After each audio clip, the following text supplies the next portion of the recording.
தமிழ்நாட்ட பத்தி தாங்க பார்க்க போறோம். நம்ம தமிழ்நாட்டுல வந்து அ இப்போ வந்து ஒவ்வொருத்தவங்களும் ஒரு குறைய சொல்லிட்டு இருப்பாங்க. ஆனா வந்து நான் வந்து நெறைய குறைகள் வந்து அதிகமா சொல்லிட்டு இருக்காங்க. ஆனா குறைகள் சொன்னாலும் நம்ம தமிழ்நாடு வந்து இந்தியாவிலேயே பெஸ்ட் ஸ்டேட் அப்படிங்கிற மாரி அவார்ட் வாங்கியிருக்கு. அது மட்டும் இல்லாம நம்ம தமிழ்நாடு மட்டும் தாங்க அதிகமான வந்து எக்கனாமிக் ஜிடிபில வந்து அதிகமா இருக்காங்க. டபுள் டிஜிட்ல இருக்காங்க. மத்த ஸ்டேட்ட கம்பேர் பண்ணும்போது நம்ம தமிழ்நாடு தான் அதிக லெவல்ல இருக்காங்க அப்படிங்கிற மாரி சொல்றாங்க. அது மட்டும் இல்லாம நம்ம தமிழ்நாட்டுல வந்து பார்த்தீங்கன்னா, இதுல இன்ஜினியரிங் படிச்சவங்கள்ல அதிகமான தமிழ்நாடு தான் வந்து இருக்கு அப்படிங்கிற மாரி சொல்றாங்க. 500 காலேஜுக்கு மேல பார்த்தீங்கன்னா, நம்ம தமிழ்நாட்டுல தான் இருக்கு. அது மட்டும் இல்லாம இங்கே தான் அதிகமான பெண்கள் வந்து வேலை பார்க்கிறதும் வந்து நம்ம இந்தியாவிலேயே எடுத்துக்கிட்டீங்கன்னாக்கா, தமிழ்நாட்டுல தான் 42% மேல வந்து பெண்கள் வந்து வேலை பார்க்குறாங்க மாரி சொல்றாங்க. ஸோ இத பத்திலாம் தான் இந்த வீடியோல பார்க்க போறோம்.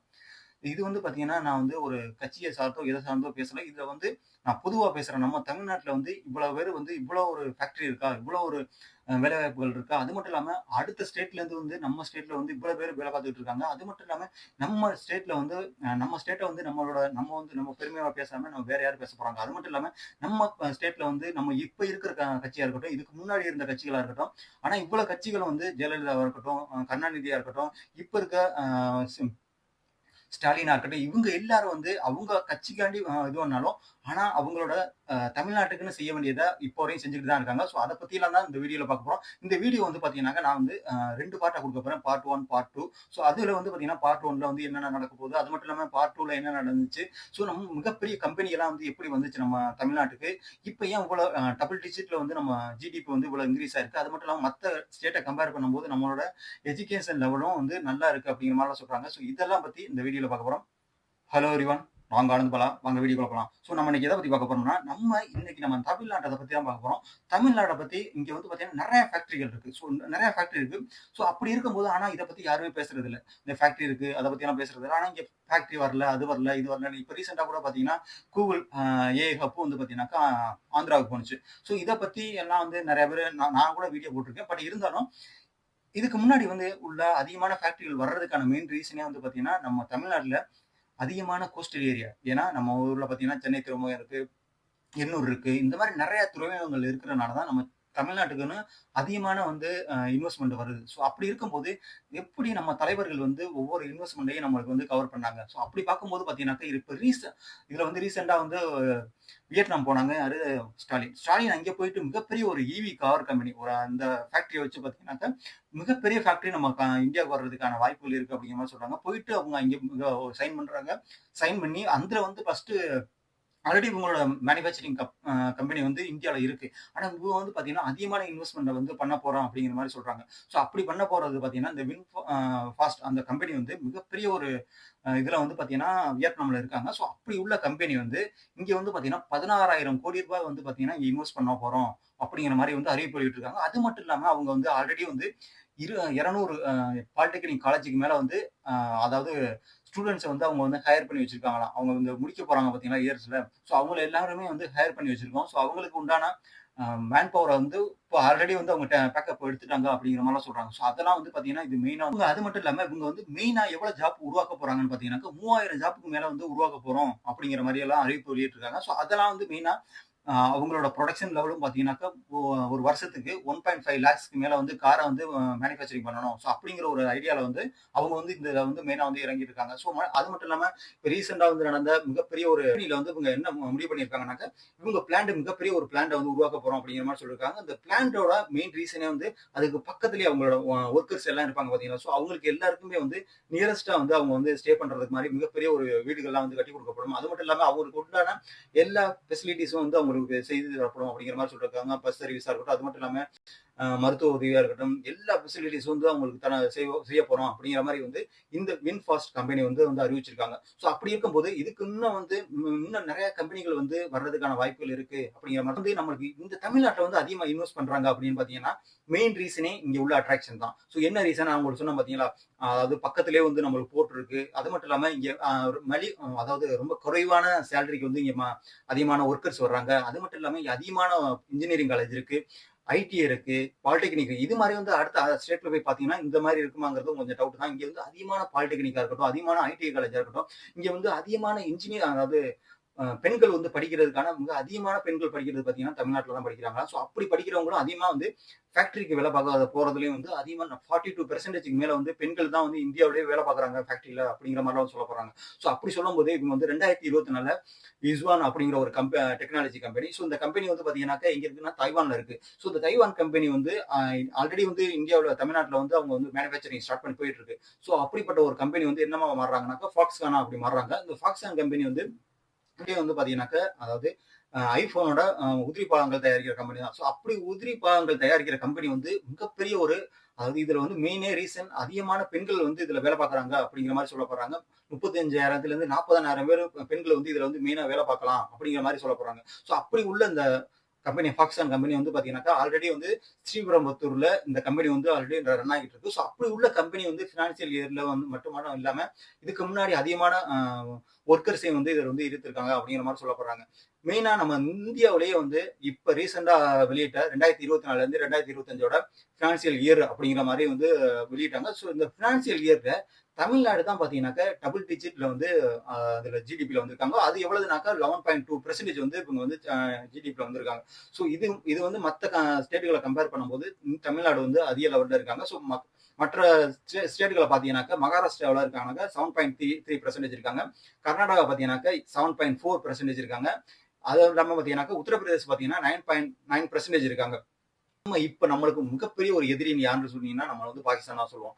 பாகிஸ்தான் சொல்லுவோம். அடுத்து வந்து சைனாவா சொல்லுவோம். ஸோ அப்படி சொல்ல இந்த ஒரு தருணத்துல வந்து நம்ம தமிழ்நாடு ஒரு ஒரு ஸ்டேட் அளவு கூட அவங்க வந்து அவங்க அதோட ஜிடிபி வந்து ஈக்குவலா இருக்கு அப்படிங்கிற பாத்தீங்கன்னா உண்மையா நம்ப முடியாதுங்க. அந்த அளவுக்கு வந்து தமிழ்நாடோட ஜிடிபி வந்து பாத்தீங்கன்னா பாகிஸ்தானை கம்பேர் பண்ணும்போது 20 வருஷத்துக்கு முன்னாடி பாகிஸ்தானோட ஜிடிபி எவ்வளவு இருந்தாங்கன்னா $132 பில்லியன் இருந்துச்சு. ஆனா தமிழ்நாடோட பாத்தீங்கன்னாக்கா $48 பில்லியன் இருந்துச்சு. ஆனா இப்ப நம்மளோட ஜிடிபி லெவல் பாத்தீங்கன்னா எவ்வளவு இருக்குன்னா பாகிஸ்தானோட ஜிடிபி வந்து 338 பில்லியன் அளவாகவும் நம்மளோட தமிழ்நாடோட ஜிடிபி வந்து பாத்தீங்கன்னாக்கா $329 பில்லியன் வந்து அந்த அளவுக்கு மிகப்பெரிய ஒரு வளர்ச்சி வந்து தமிழ்நாடு அடைஞ்சிருக்கு. ஸோ இவ்வளவுக்கெல்லாம் காரணம் என்னன்னு பாத்தீங்கன்னா மெயின் ரீசனே இங்க உள்ள அதிகமான இன்வெஸ்ட்மெண்ட்கள் தான். இன்வெஸ்ட்மெண்ட் ஈர்க்கிறது அது மட்டும் இல்லாம இங்க உள்ள தலைவர்கள் அதுக்கான ஏற்பாடுகளை போடுறது அவங்களோட கொள்கைகள் வேற இருந்தாலும் அவங்களோட இன்வெஸ்ட்மெண்ட் இங்க உள்ள பினான்சியலை வந்து அவங்க கண்ட்ரோல் பண்றதுல மெயினா வந்து இருந்துட்டு இருக்காங்க. இந்தியாவோட மெயின் அதாவது மேனுஃபேக்சரிங் ஃபேக்டரின்னு பாத்தீங்கன்னாக்கா ஹப்னு தமிழ்நாடுல தான் சொல்லுவாங்க. ஸோ அந்த அளவுக்கு வந்து மேனுஃபேக்சரிங் தான் இழுத்துட்டு இருக்கு. நம்ம வந்து இப்போ ரீசெண்டா எல்லாம் சொல்லுவாங்க அமெரிக்கா இருக்கு, சைனா இருக்கு, இந்த மாதிரி பிரிட்டன் நிறைய கண்ட்ரிகள் இருக்கு. ஸோ ஜெர்மனி இருக்கு. இந்த மாதிரி நிறைய கண்ட்ரிகள் தான் வந்து பாத்தீங்கன்னாக்கா மேனுஃபேக்சரிங்ல மிகப்பெரிய லெவல்ல இருந்துட்டு இருக்காங்க. நம்ம வந்து மெயினா ரீசன் பாக்கணும்னா சைனா தான் வந்து வேர்ல்டுலயே வந்து 30-35% வந்து அவங்க மேனுஃபேக்சரிங் வந்து அவங்க அதிகமா வச்சிருக்காங்க. ஸோ அப்படி வச்சிருக்க அவங்கள வந்து பாத்தீங்கன்னா அவங்கள அந்த அளவுக்கு நம்மளும் இந்த ஃபேக்டரி லெவல் வந்து நம்மளுக்கு அதிகமாயிட்டு இருக்கு. நம்ம தமிழ்நாட்டில் வந்து இவ்வளவு ஃபேக்டரிகள் வர்றதுக்கான காரணம் நான் சொன்ன மாதிரியே இந்த குன்னூர், இந்த சென்னை திருவாங்கல் இதெல்லாம் இருக்கலாம். மெயின் ரீசனே வந்து பாத்தீங்கன்னா இங்க அதிகமான டேலண்டட் பீப்புள் இருக்காங்க. ஸோ மெயின் டேலண்டட் பீப்புள் அப்படின்னு பாத்தீங்கன்னாக்கா இங்க இருக்கிற நம்மளுக்குன்னு தெரியும். நம்ம சுந்தர் பிச்சை கோல் இங்க இருந்து தான் வந்து தமிழ்நாட்டுல இருந்து தான் போனவர். மிகப்பெரிய ஒரு சிஓக்கள்லாம் வந்து தமிழ்நாட்டுல இருந்து போனவங்க தான் அதிகமா இருக்காங்க. ஸோ அப்படி இருக்கும்போது இங்க அதிகமான இன்ஜினியரிங் காலேஜ் இருக்கு. ஸோ 500க்கும் மேற்பட்ட இன்ஜினியரிங் காலேஜ் இருக்கு. அது மட்டும் இல்லாம இந்தியாவோட வந்து பாத்தீங்கன்னாக்கா அதாவது 17% வந்து பாத்தீங்கன்னா தமிழ்நாட்டுல இருந்தா இன்ஜினியர்ஸ் வந்து வெளியாகிறாங்க. அது மட்டும் இல்லாம வேலையும் பாக்குறாங்க. ஸோ பர்டிகுலரா வந்து அதிகமான பாலிடெக்னிக் காலேஜா இருக்கட்டும், அதிகமான ஐடியா இருக்கட்டும். ஸோ இவ்வளவு இருக்கிறதுனால இங்க அதிகமான அதாவது எஜுகேஷன் லெவலும் வந்து அதிகமா இருக்கு. ஸோ அப்படி இருக்கும்போது இங்க இருக்கிற ஒர்க்கர்ஸும் வந்து பாத்தீங்கன்னா அவங்களோட சேலரி லெவலும் வந்து ஒரு நார்மலா இருக்கு. ரொம்ப அதிகமாகவும் இல்லாம கம்மியா இருக்கு. ஸோ அந்த ரீசன்னாலையும் பாத்தீங்கன்னா இங்க அதிகமான கம்பெனி வர்றதுக்கான ரீசனா இருக்கு அப்படிங்கிற மாதிரி சொல்றாங்க. தமிழ்நாட்டுல அதாவது இந்தியாவிலன்னு பாத்தீங்கன்னாக்கா 15 லேக்ஸ்க்கு மேல வந்து அதாவது உமன் ஒர்க்கர்ஸ் இருக்காங்க. அதாவது ஃபேக்டரி லெவல்ல. ஸோ அப்படி இருக்கிறவங்கள பாத்தீங்கன்னாக்கா மெயினே 42% வந்து தமிழ்நாடு பெண்கள் மட்டும் இருக்காங்க அப்படின்னு சொல்றாங்க. அந்த அளவுக்கு தமிழ்நாடு பெண்களும் வந்து அவங்களோட திறமையை வந்து இதுல வந்து காமிக்கிறாங்க. ஏன்னா அவங்க படிக்கிறதா இருக்கட்டும், ஐடி படிக்கிறதா இருக்கட்டும், டிப்ளமா படிக்கிறதா இருக்கட்டும், இன்ஜினியரிங் படிக்கிறதா இருக்கட்டும், எல்லாருமே வந்து பெண்களும் அவங்களோட கான்ட்ரிபியூஷனை வந்து நம்ம தமிழ்நாட்டுக்காண்டி காமிச்சிட்டு இருக்காங்க, இந்தியாவுக்காண்டி காமிச்சிட்டு இருக்காங்க. ஸோ அப்படி உள்ளவங்க வந்து பாத்தீங்கன்னா இந்த ஃபாக்ஸ்கான் கம்பெனி சொன்ன பாத்தீங்கன்னா அந்த ஃபாக்ஸ்கான் கம்பெனிக்கு வந்து அவங்களோட மிகப்பெரிய அதாவது இந்த ஐபோன் ப்ராடக்ட் பண்ணிட்டு இப்போ வந்து ரீசெண்டா அதிகமான ஐபோன் 17 இருக்கட்டும், இந்த மாதிரி மிகப்பெரிய இதுக்கு முன்னாடி வந்து சைனாவில் மேனுஃபேக்சரிங் பண்ணிட்டு இருந்தாங்க. இப்போ வந்து இந்தியாவில் பண்ணிட்டு இருக்காங்க. ஸோ இப்படி பண்ணிட்டு இருக்க இந்த ஃபாக்ஸன் கம்பெனி அவங்களோட மெயின் மோட்டிவா வந்து என்னன்னு பார்த்தீங்கன்னா அதிகமான பெண்களுக்கு வந்து வேலை வாய்ப்புகள் கொடுக்கணும். ஸோ அது ஒரு மெயின் ரீசனா வச்சிருக்காங்க. ஸோ அதனால அவங்களோட ஒர்க்கர்ஸே வந்து பாத்தீங்கன்னா மெயின் பெண்கள் வந்து 35,000த்துல இருந்து 40,000 பேருக்கு மேல வந்து அவங்களோட ஒர்க்கர்ஸ் இருக்கலாம் அப்படிங்கிற மாதிரி சொல்றாங்க. அது மட்டும் இல்லாம அவங்களுக்கு சேஃபான டிரான்ஸ்போர்ட்டா இருக்கட்டும், அவங்களுக்கு சேஃபான ஃபெசிலிட்டிஸா இருக்கட்டும், எல்லாமே வந்து அவங்களுக்கு வந்து பண்ணி குடுக்குற மாரி சொல்றாங்க. அது மட்டும் இல்லாம சைல்டு கேர், அவங்களுக்கு குழந்தைங்கள வந்து டேக் கேர் பண்றதுக்கான ஒரு சைல்டு கேர், இந்த மாரி நெறைய ஆப்பர்ச்சுனிட்டீஸ். ரீசன் என்ன? மெயின் ரீசனே வந்து பார்த்தீங்கன்னா, நம்மளோட தலைவர் காமராஜர் தான். அவங்க அப்ப கொண்டாந்த ஏன்னா அதுக்கு ஒரு நம்ம சுதந்திரம் அடையறதுக்கு முன்னாடிலாம் பார்த்தீங்கன்னாக்கா, நம்மளோட படிச்சவங்களோட அதாவது பெர்சன்டேஜ் பார்த்தீங்கன்னா, வெறும் 18% தான் இருந்திருக்கு. ஆனா, இவங்க இந்த சுதந்திரம் அடைஞ்சதுக்கு அப்புறம் அப்புறம் பார்த்தீங்கன்னா, நம்மளோட தமிழ்நாட்டோட பெர்சன்டேஜ் நம்மளோட படிக்கிறவங்க என்னோட எண்ணிக்கை வந்து அதிகமா இருந்திருக்கு. என்ன ரீசன் பார்த்தீங்கன்னா, அந்த காலகட்டங்கள்ல வந்து யாருமே ஸ்கூலுக்கு வர மாட்டாங்களாம். ஸோ அப்படி இருக்கும்போது, காமராஜர் என்ன பண்ணியிருக்காருன்னா, அவங்களுக்கான என்னென்ன சலுகைகள் குடுக்க முடியுமோ, அவங்கள படிக்க வைக்கிறதுக்கான என்னென்ன பண்ண முடியுமோ, அப்போ வந்து அவங்க பண்ணியிருக்காங்க அப்படிங்கிற மாரி சொல்றாங்க. ஸோ அந்த அளவுக்கு காமராஜரோட ஒரு கான்ட்ரிபியூஷனும் பார்த்தீங்கன்னாக்கா, அந்த காலகட்டங்கள்ல இருந்திருக்கு. நல்லா அதாவது ஏழை மாணவர்கள் வந்து யாரும் அப்போ வந்து பார்த்தீங்கன்னா, மிக பணக்காரர்கள் போய் படிச்சுட்டு இருப்பாங்க.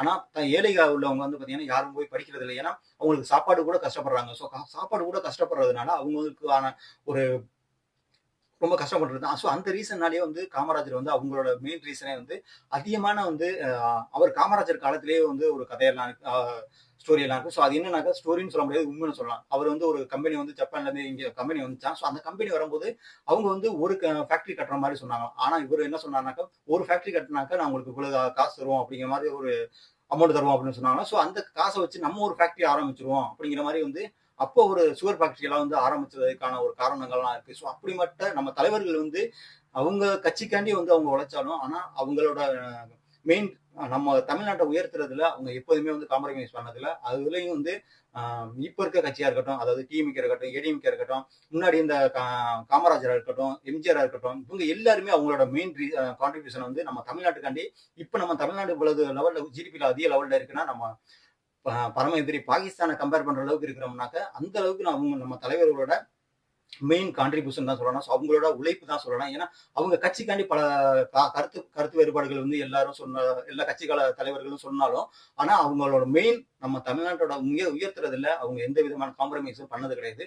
நம்ம அடுத்த செகண்ட் பார்ட்ல வந்து பாத்தீங்கன்னா, மிக முக்கியமா ஜெயலலிதா வந்து எப்படி என்னென்ன ஃபேக்டரிகளை கொண்டாந்தாங்க, கருணாநிதி என்னென்ன ஃபேக்டரிகளை கொண்டாந்தாங்க, எம்ஜிஆர் என்னென்ன ஃபேக்டரிகளை கொண்டாந்தாங்க. ஸோ இதை பத்தியெல்லாம் தான் நம்ம அடுத்த ஒரு செகண்ட் பார்ட்ல பார்க்க போறோம். நான் உங்க Anand Bala. Love you all. Take care. Bye.